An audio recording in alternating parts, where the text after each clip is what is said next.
کیا army chief کا تقرر روکنے کے لیے P T I supreme court جائے گی؟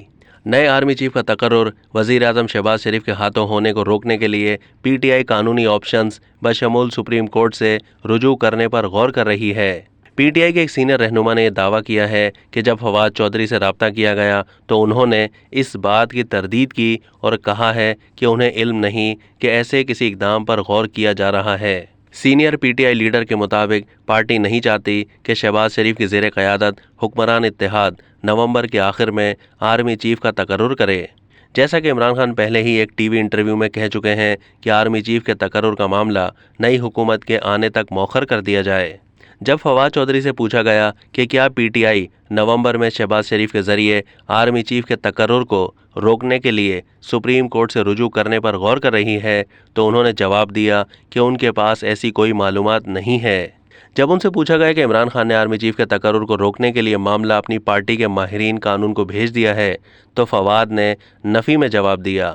انہوں نے کہا کہ نون لیگ کے رہنما اور وفاقی وزیر خرم دستگیر نے بیان دیا تھا کہ آرمی چیف کے تقرر کے لیے نواز شریف سے مشورہ کیا جائے گا۔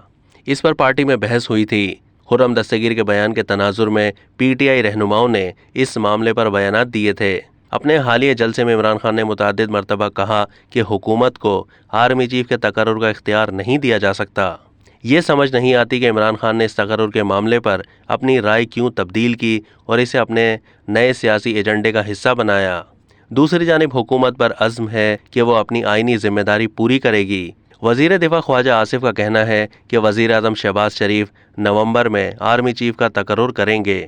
اگرچہ عمران خان تقرر کے معاملے میں تاخیر چاہتے ہیں تاہم بظاہر لگتا ہے موجودہ army chief general Qamar Javed Bajwa نومبر 2022 کے بعد کام نہیں کرنا چاہتے۔